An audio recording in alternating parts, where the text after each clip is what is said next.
segunda parte do Avenida das Artes com o Padre Anselmo Borges. Padre Anselmo Borges, nós estávamos a falar do saber ver, saber ouvir e saber pensar também, saber escutar. É um pouco às vezes aquilo que nós vemos numa obra de arte que nos causa indignação, mas depois, olhando bem os pormenores, ou uma música que não gostamos logo do início, mas depois vamos aperfeiçoando essa nossa capacidade de analisar, de ver, de escutar e conseguimos perceber.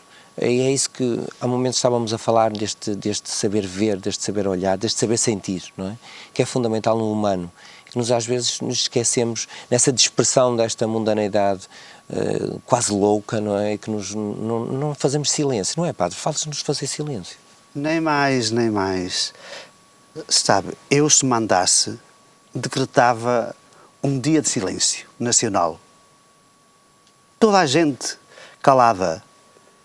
Presidente da República, Governo, a Assembleia da República, tudo calado. Sabe para quê? Para ouvir o silêncio. Ouvir o silêncio porque há uma pergunta que eu faço frequentemente. As nossas palavras acendem-se. Onde é que se acendem as nossas palavras? No silêncio. No silêncio que fala. No silêncio que fala. Então, um dia de silêncio para ouvirmos o silêncio que fala, a consciência, ouvir a consciência. Ouvir Deus que fala no silêncio. Deus fala no silêncio. Talvez uma das explicações para o nosso desastre esteja aí. Não ouvimos o silêncio. Não paramos um pouco para pensar. A palavra pensar vem do latim. Veja. Pensar é que significa pesar. Pesar argumentos, pesar razões. E daí também vem, repara, o nosso pesar, o pesar no sentido da compaixão, a nossa vida tem de ser muito mais compassiva, temos de ser muito mais solidários uns com os outros, temos de aprofundar muito mais a vida para todos juntos nos realizarmos e termos esta imensa alegria de existirmos enquanto seres humanos, darmos as mãos, alegrarmos-nos e exaltarmos-nos uns com os outros. É curioso o que eu estava a dizer, porque foi precisamente, eu tive uma experiência desde jovem na comunidade de Tezé, uma comunidade ecuménica, onde se reuniam jovens crentes e não crentes, e o silêncio que nos unia na mesma reflexão dessa transcendência ou desse mistério que pode ser partilhado ou não, ou sentido em cada um de nós, mas aqueles jovens que estavam ali, uns que acreditavam em Deus, outros que não acreditavam, mas estávamos unidos por uma música e pelo silêncio que fazíamos em comunidade. E é isso, esse decretar o silêncio é fundamental, de facto. Eu acho que falou aí num aspecto que me parece fundamental, que é para perceber a religião, as religiões, é preciso distinguir muito bem entre aquilo que eu chamo o polo subjetivo. O polo subjetivo são as religiões. As religiões que constam de uma organização e de um conjunto de atos de culto face àquilo que une todas as religiões e que une todos os homens. O que é? É o tal polo objetivo. Esse polo objetivo é o sagrado, é o indizível, é o mistério, a ultimidade. Portanto, nós precisamos de fazer silêncio para, cá está, voltar à tal concentração. Qual é o centro? É esse sagrado, é esse mistério que reúne todos os homens. Por isso o Padre Anselmo Borges, neste livro Religião e Diálogo Interreligioso, e vamos falar agora também dos seus livros, é um livro das edições da Universidade de Coimbra, que o Padre Anselmo no final invoca uma citação de Romain Massias, e que nos vai falar precisamente neste diálogo interreligioso, destes tais 5 pontos que devem presidir ao diálogo entre as religiões. Fala precisamente nesse silêncio, começando os pontos. O primeiro ponto é pôr na mesa os pontos comuns entre as religiões. Segundo ponto, pôr na mesa os que não são comuns. Um terceiro ponto, um aspecto fundamental que tem a ver com a reflexão autocrítica dos erros cometidos. O quarto ponto, construir um horizonte comum de linguagem e diálogo. E depois o quinto ponto, aquilo que o Padre Anselmo estava a dizer, partilhar em comunhão o silêncio contemplado. É de facto assim que nos escreve este livro do diálogo das religiões, que é uma preciosidade de reflexão para, se quisermos compreender de facto o que é a religião, o sentido do diálogo das religiões. Este livro do Padre Anselmo Borges, da Universidade de Coimbra, da imprensa da Universidade de Coimbra, é de facto fundamental. Não é, Padre Anselmo?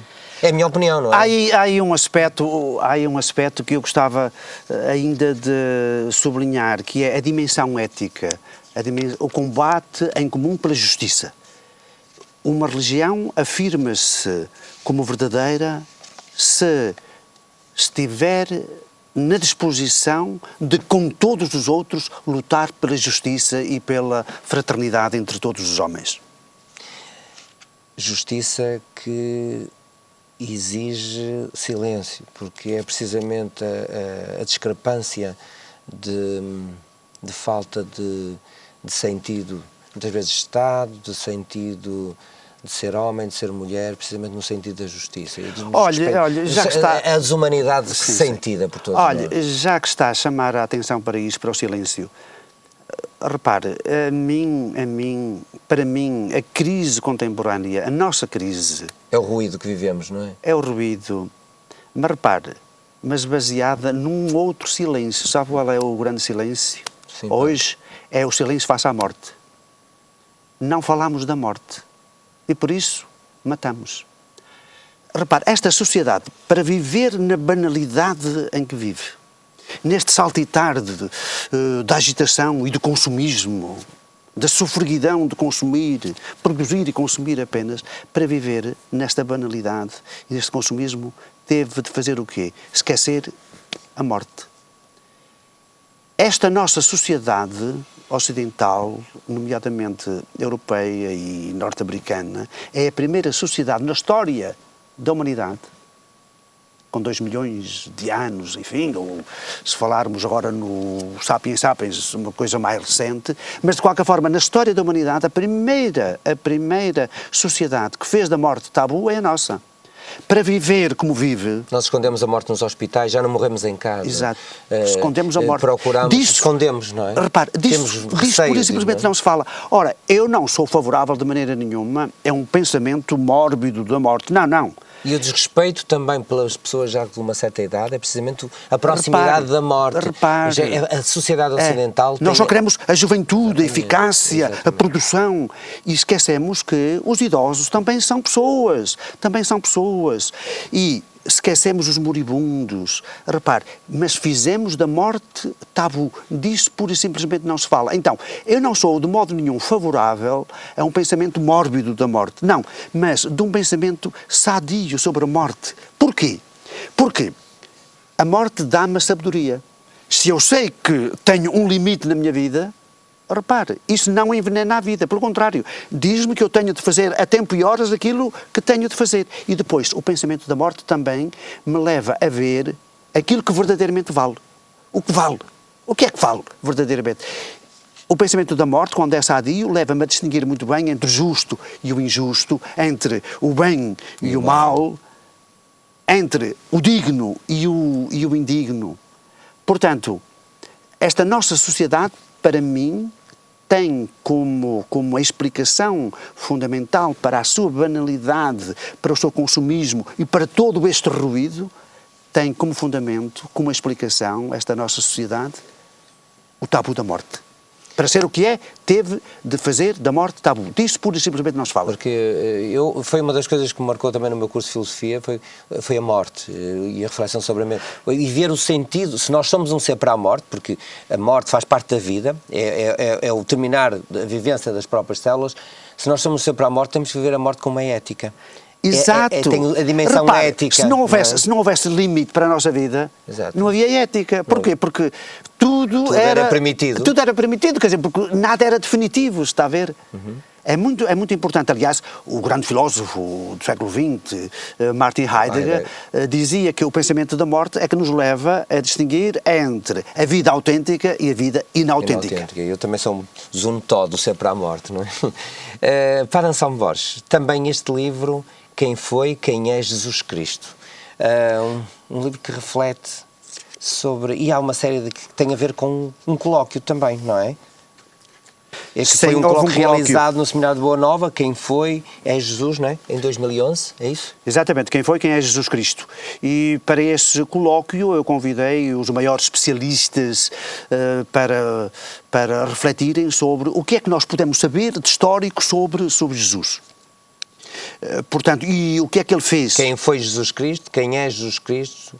O Jesus de Nazaré que os cristãos confessam como Cristo? Jesus Cristo? É assim essas perguntas permanentes. Portanto esta inquietação também repara, sobre a os cristãos são cristãos exatamente porque acreditam que Jesus é o Cristo, não é? É o Cristo, é o Messias, é o enviado de Deus. Mas alguns ficam apenas no Cristo e esquecem o Jesus da história. Isto é, esquecem aquilo que Jesus fez. Qual foi a relação de Jesus com as mulheres? Qual foi a relação de Jesus com o poder? Qual foi a relação de Jesus com os sacerdotes, com o dinheiro? Está a ver? Com o dinheiro, com a política. E este livro reflete também e fundamentalmente sobre todas essas dimensões da história de Jesus. Neste outro livro, Anselmo Borges, Deus e o Sentido da Existência, com um belíssimo prefácio da Lídia Jorge, onde ela a dada altura diz, eu diria que o livro do Anselmo Borges cumpre o objetivo a que se propõe ao fazer-nos companhia na ordenação das ideias, sobretudo pelo modo como integra de forma abrangente os vários tipos de pensamento, procurando que nenhum modo de pensar seja excluído do entendimento, isto é, que ninguém possa ficar para trás. Aliás, é uma das coisas que os seus livros procuram, é não deixar ninguém para trás, não é, professor Anselmo? Exatamente, porque vamos lá ver, antes de sermos religiosos ou não, antes de acreditarmos em Deus ou não, antes de sermos cristãos, budistas, hindus, islâmicos, antes disso tudo somos seres humanos que interrogam. Estamos unidos na humanidade em primeiro lugar e por isso mesmo ninguém pode ficar para trás, não é? Temos de caminhar juntos. Permanentemente. Janela do Infinito. Anselmo Borges também, também o professor Anselmo Borges e padre Anselmo Borges é também um articulista do Diário de Notícias e este livro reúne alguns artigos, não é? Depois temos um outro livro que para mim é uma paixão também, que eu adorei, eu estive presente neste colóquio, Deus no século XXI e o futuro do cristianismo, que depois houve uma outra edição também das edições do Campo das Letras, onde foi um colóquio que se realizou precisamente no ano de 2005, se não me engano, não foi, Padre Anselmo? O tempo vai passando, mas foi mesmo isso. E que o Padre Anselmo nos diz assim: o que é que mudaria na vida de cada um se Deus existisse mesmo, ou se, pelo contrário, se pudesse mostrar que não há Deus? E pergunta mais, o que é que se quer dizer quando se diz que se acredita em Deus? E pergunta ainda, o que é que se quer dizer quando se diz que não se acredita em Deus? Que Deus é este, Padre Anselmo? O Deus no qual eu acredito é o Deus de Jesus, que é o Deus infinito que cria por amor. E precisamente porque cria por amor, o seu único interesse é a realização de todos os seres humanos, sejam eles crentes ou não crentes. Numa continuidade de compreensão também. Portanto, em primeiro lugar, este Deus não é... É possível compreender Deus? Não. Nós podemos dizer o que Deus não é. Não podemos dizer o que Deus é. Um Deus que nós pudéssemos compreender não era Deus. Porque era um Deus menor do que nós, porque nós podíamos abrangê-lo. Não, Deus transcende sempre, isto é, está sempre para lá daquilo que nós possamos pensar ou dizer dele. E por isso é que todas as religiões devem dialogar. Para quê? Porque nenhuma religião, todas as religiões são verdadeiras à sua maneira, não é? Mas nenhuma religião esgota Deus, nenhuma religião esgota o sagrado. Por isso mesmo, devemos todos dialogar para, de uma maneira um pouco menos gaga, não é? Tentarmos dizer esse mistério. Padre Anselmo, eu esqueci-me de um livro excepcional que tem, que é o Corpo e Transcendência, já que estamos a falar em Deus, em corpo, em homem e transcendência, que com um belíssimo prefácio da Maria de Lourdes Pintasilgo, uma senhora... Não, não é esse que tem a minha grande amiga, Maria de Lourdes Pintasilgo, essa grande senhora prefaciou fez um prefácio, o livro é seu, claro. Não, fez um prefácio para um outro livro, que é Janela do Invisível. Este Corpo e Transcendência é um livro, enfim, mais académico, são 700 páginas, e tem o prefácio do professor Adriano Moreira. Do professor Adriano Moreira. E, portanto, é um livro que reflete sobre o ser humano enquanto corpo, Portanto, eu não tenho uma concepção do ser humano dualista, corpo e alma, não. É um corpo, mas um corpo que é sujeito, que aparece na evolução, e um corpo que é sujeito, um corpo que é pessoa, um corpo que é invocante e que se abre à transcendência, à pergunta por Deus. Por isso é que nos faz, no próximo colóquio que se vai realizar no dia 12 e 13 de outubro, Deus ainda tem futuro? É esta a grande pergunta que estamos agora a ver o cartaz deste congresso, que se vai realizar no Seminário da Boa Nova, em Valadares, em Vila Nova de Gaia, nos próximos dias 12 e 13 de outubro de 2013, que tem de facto uma pleiade de convidados de primeira água, com grandes teólogos internacionais como Roma Maciá, cientistas, filósofos, enfim, físicos. Padre, fala-nos. Lá está, o diálogo permanentemente no seu trabalho. Convoca-nos para este congresso, onde eu terei muito gosto em estar presente. Então, fala-nos desse diálogo que procura. Lá está, Deus ainda tem futuro. É um padre que procura refletir sobre a sua matéria de fé. E não esgota a sua procura. Sim, mas não esgota essa ânsia de querer descobrir mais sobre Deus. Porque Deus habita, em primeiro lugar, na própria pergunta. Na própria pergunta. Há Deus? Não há Deus? O que é Deus? Quem é Deus? E, como há pouquinho dizíamos, Deus está sempre para lá daquilo que possamos dizer e pensar dele. E por isso Deus convoca-nos permanentemente. E então, neste tempo, concretamente, de crise, quando falo de crise, estou-me a referir mais agora aos novos saberes. O que é o homem? Estamos no horizonte da genética. Repare, nós possuímos o genoma humano, o que é que vamos fazer agora com a engenharia genética?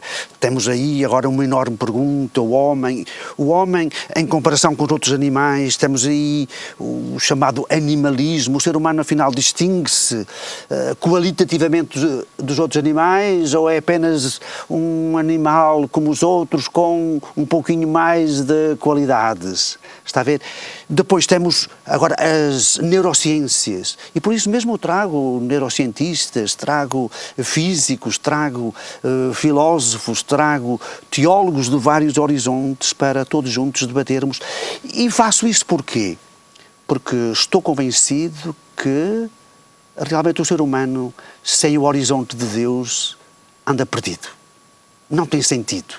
Não tem sentido. E então perde-se. Nenhum de nós consegue viver sem um horizonte de sentido. E esse horizonte de sentido é o sagrado, esse horizonte de sentido é Deus, mas um Deus que não pode ser pensado de modo vulgar, supersticioso. Não, ele tem de vir também ao encontro da racionalidade e das várias ciências, e por isso mesmo este grande debate que vai travar-se nos dias 12 e 13 de outubro. 12 de outubro, no Seminário de Valadares, em Vila Nova de Gaia. Mas fala-nos mais dos seus convidados, porque de facto, como é que reuniu aqui precisamente cientistas, gente que de facto, e os temas são que futuro para Deus, a situação espiritual do nosso mundo, a ciência e o divino, natureza ou criação, o novo ateísmo, neurociência e espiritualidade, o Deus do Oriente e o Deus do Ocidente, o Deus de Jesus, e no dia 13 a exceção humana e Deus, religião e ética, Deus também é mãe, o Deus da razão e o Deus da fé, palavras de encerramento. Padre Anselmo, toda esta procura parece que nos faz sentir que ainda estamos no limiar da nossa procura sempre, não é? Com sim, tanta ciência. Sim, nós estamos sempre no limiar da procura, porque a realidade é inesgotável. A realidade é inesgotável. E há um mistério que habita esta realidade inesgotável. A esse mistério muitos dão o nome de Deus, e eu também, e como acredito que Deus é a resposta última para esta interrogação que o ser humano é para si mesmo, claro, estou interessado. E então, cá está, vem de Coimbra, 2 colegas, um de Física, o professor Fiolhais, Carlos Fiolhais, e o professor Miguel Castelo Branco, que é um dos nossos grandes especialistas em neurociências, cá está, Juan Maciá, que é um jesuíta que durante 30 anos deu aulas, dava um semestre em Tóquio e outro aqui em Comilhas, em Madrid. Portanto, ele vai falar-nos sobre o Deus do Oriente e do Ocidente. Cá está o diálogo entre Oriente e Ocidente. Está aqui Jean-Paul Willem, que é um dos maiores especialistas da Escola de Altos Estudos de Paris, a Escola Prática de Altos Estudos de Paris. Ele é um dos maiores sociólogos das religiões, vem falar-nos da situação religiosa do nosso tempo. Depois, a exceção humana, cá está, afinal nós somos diferentes dos outros animais ou não? A exceção humana, somos uma exceção ou não somos uma exceção em relação à animalidade comum dos outros animais? A exceção humana e Deus. Vem aqui Diego Gracia falar sobre religião e ética. Ele é um dos maiores especialistas do mundo em questões de bioética. Deus também é mãe. Claro, Deus está para lá do sexo. Nós dizemos que Deus é pai, mas Deus também é mãe. É muito interessante que o Papa João Paulo I, na altura, já tinha dito isto, que Deus é mãe, e foi muito criticado lá no Vaticano. Sabe, a Igreja Católica é muito machista ainda. É muito machista, mas Deus é mãe. Aliás, a própria Bíblia, a um dado momento, faz Deus dizer: poderia uma mãe esquecer o seu filho? Mesmo que fosse possível uma mãe esquecer o seu filho, eu não vos esqueceria. Então, Deus também é mãe. Aliás, este Papa Francisco já disse que Deus também é mãe. E claro, voltamos ao início desta nossa conversa, o Deus da razão, o Deus da fé e o Deus da razão, a fé e a razão a dialogar também sobre a questão de Deus. Claro. Padre Anselmo, nós vamos estar presentes precisamente neste colóquio que se vai realizar, e a Avenida das Artes seguramente estará presente, no dia 12 e 13 de outubro de 2013, no Seminário da Boa Nova, em Valadares, em Vila Nova de Gaia, sobre o tema Deus ainda tem futuro. E Padre Anselmo, eu quero lhe agradecer. Este foi, se calhar, a primeira conversa de muitas conversas que vamos ter no futuro. Agradeço-lhe a sua presença aqui no Avenida das Artes. Este ambiente tão simpático, tão agradável. Foi de uma generosidade, olha, que eu nunca poderei agradecer suficientemente. Pronto, eu estou-lhe infinitamente grato. Olha, fica esta palavra tão simples, mas tão sentida. Obrigado. Obrigado eu também, Padre Anselmo Banhaja, pela sua presença aqui. Seus telespectadores, muito obrigado por terem estado aí, neste momento também de conversa, também de silêncio, e depois é assim que fazemos o Avenida das Artes, onde a cultura também se vê e se revê na sua RTV. Até ao próximo programa. Banhaja por ter estado aí.